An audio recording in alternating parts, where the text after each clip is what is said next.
Hello Eagles, and welcome to another edition of our ECHS Eagle News. I'm joined today by Ellie Wampler and Santana Williams to talk about what's been going on here on campus. Today we'll look at what's happening in our world, update you on our school news, talk about our most recent chapel, check in with Claudia, look at what's happening with sports, and share the verse of the day. First up, Isaac and Edward are going to tell us about the events that have been happening in our world. Take it away, guys. Welcome to our Worldly News segment where we cover the most pressing news in our world. My name is Isaac Schoner, and today I'm joined by Edward Shevchenko. Edward, will you tell us about our first story?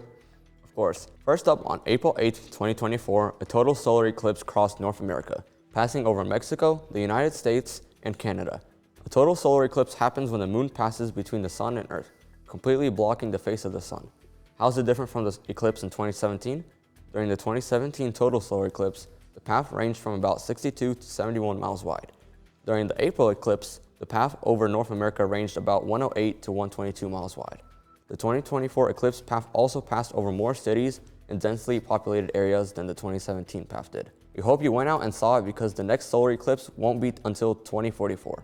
Secondly, as most people know, the 2024 NCAA Men's Basketball March Madness games ended with the number 1 seed UConn coming out victorious over Purdue in the championship just last Monday. UConn is the first team to win the national championship back-to-back since 2007, where the Florida Gators won 2 years in a row. To highlight the 2024 bracket, NC State made it to the Final Four for the first time in 38 years, knocking out big teams such as Duke and number 2 seed Marquette. Kentucky made the first round exit, losing to number 14 seed Oakland City. Additionally, Clemson and Alabama both knocked out the top seeds in their bracket regions, with both teams making it to the Elite Eight. This year's March Madness proved to be very exciting. Will UConn make it a three-peat and add another championship to their banner next year? Just recently, House Speaker Mike Johnson committed to advancing Ukraine aid. For over a month, House Speaker Mike Johnson has sat on a funding package that would send desperately needed ammunition and weaponry to Ukraine. The Republican Speaker has indicated he will attempt to push for approval of tens of billions in wartime funding for Ukraine, as well as Israel once the House representative returns in April. Still, Johnson has waited to act at a time when Russia is renewing its missile attacks on Kiev. In Ukraine's eastern regions, soldiers are running low on ammunition as they attempt to hold off a surge of Russian soldiers to the front lines. European leaders and analysts are waiting that the conflict could grow into a much larger clash that involves NATO allies and direct American military involvement if Russia prevails in Ukraine. Will the $95 billion package for Ukraine be officially approved? On March 26, a cargo ship rammed into Baltimore's Francis Scott Key Bridge, causing the span to collapse and presumptively killing 6 construction workers. The operators of the Dali cargo ship issued a mayday call moments before the crash, early Tuesday morning. The vessel had lost power, but the near 1,000-foot-long ship struck the 1.6-mile bridge support that caused the span to break and fall into the water within seconds. 8 construction workers were filling potholes on the bridge when the crash happened. 2 were rescued soon after the collapse. Divers recovered the bodies of the other 2, and the other 4 are presumed dead. President Joe Biden approved the $60 million in funding for recovery efforts, and preliminary investigation shows this was not intentional. Replacing the bridge will likely take years, but the port could reopen within weeks if debris is rapidly removed. Thanks, guys. Ellie, will you tell us about our most recent chapel? Of course, Luke. Eagles, as you know, last Tuesday we had our April chapel where Mr. Christian Barrett talked to us about loving the unlovable. It was a great service and we hope you guys enjoyed it. Santana, would you like to take a moment to tell us a little about prom? Sure thing. On April 27th, we will be having our annual junior-senior prom.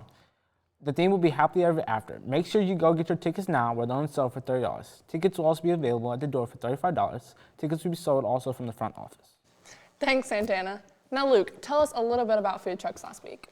This past week, ECHS was visited by the second round of food trucks for this spring semester. We had Sassy Sweets, Cheese Queen, and Crazy Daisy. It was a nice treat for students returning from spring break, and with only one more food truck day this year, be sure to come prepared next month. Thanks, Luke. Now we'll take a moment to look at our sports presented to you by Peyton and Steven. Take it away, guys. To start off, track and field has kicked off their season with the Indiana and Kentucky border battle meet. To highlight, Breezy got 4th in the 800 meter with a time of 2:36, followed by Sammy, who finished 7th with a time of 2:49. Breezy later placed 2nd in both the 400 and 3200 with near record-breaking times. The Lady Eagles also put up a performance in the field events with Annalise placing 1st in pole vault and Bella Hall placing 3rd in discus. For the boys, Jack Miner broke the school record in the 1600, running a time of 4:48. He then placed 3rd in the 3200 meter with an incredible time of 10:36. Overall, the team competed well, with the boys placing 7th and the girls placing 4th. Next, certain members of the team were invited to meet in Princeton. Many school records were broken, including Jack Miner breaking the 2-mile record with a new time of 10:38. Annalise got first place in pole vault and broke the school record. Breezy got third in 800 meter and Keyshawn placed 12th in the 200 meter. Bella Hall then placed 7th in shot put and 6th in discus with a new school record of 93 feet and 7.5 inches. Overall, the Princeton Invite meet was very successful, setting many new school records. Lastly, before the meet was shut down because of storms, the team went up to North Davies for a rainy and wet track meet. The ECHS boys baseball team kicked off their season over spring break. They came out electric in the first game, winning 9-3 against Springs Valley. The team won with big hits from Maddox Brenner, Josiah Dunham, and Blake Miley. Before their next home game against Mount Carmel, storms passed through the Evansville area, causing catastrophic damage to the field, making it unable to play on. The team relocated and met Mount Carmel at their new home field in McCutcheonville.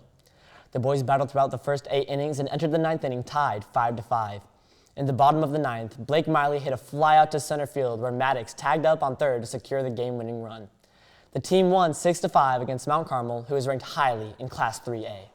The following Saturday, the boys went up against McLean County. They looked for revenge as the team lost last year 11-1. Despite head coach Joe Paulin not being at the game, the boys clutched up and came out victorious in a 5-0 win. The boys will play today at 4:45 p.m. against North Davies at home. Make sure to go out and support your Eagles as they have had an incredible start to this season. The girls' tennis team had a match against Southridge High School in which our Eagles had a tough loss in 4 matches. However, Kate Casimir won her match, being the only winner for ECS.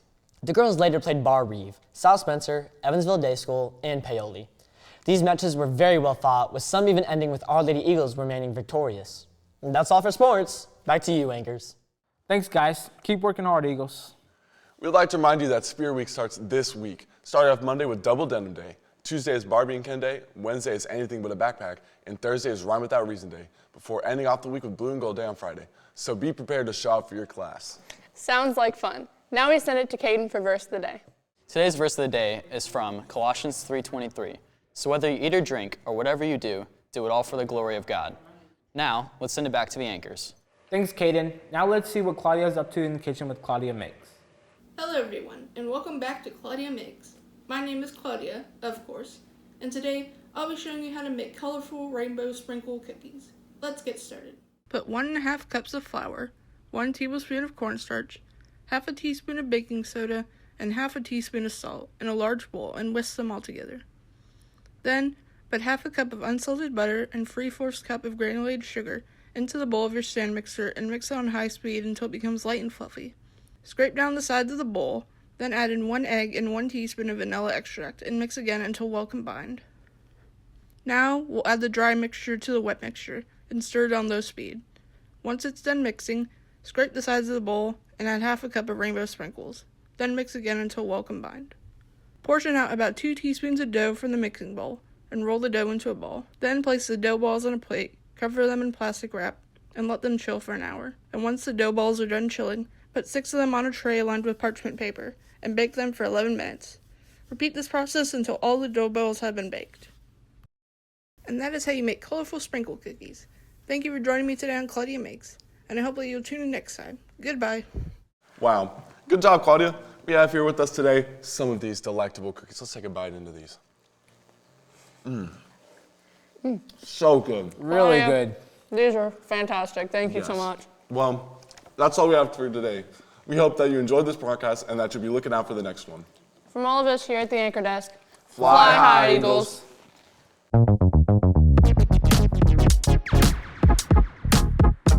Welcome back to another edition of our Worldly News segment. My name is Isaac Schoner, and today I'm joined by Edward Chef Shanko. Let's jump into our first story.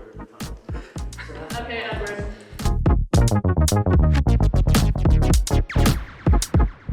He wants bloopers.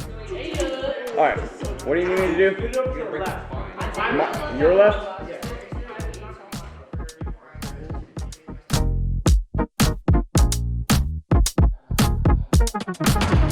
Hello, Eagles.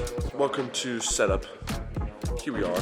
Hello. Hello. By the way, this is literally as they call at work. You're gonna have to squint. We're vlogging, Ed. Where's everyone else? Let's go. Let's look. Everyone, where are we? We've got 30 minutes. Knock, knock, we got 30 minutes. Stephen Lingy hanging out. Hi! It's raining outside. Bye, vlog. Bye. Actually, you don't have to unplug it. Just mute it and pull it.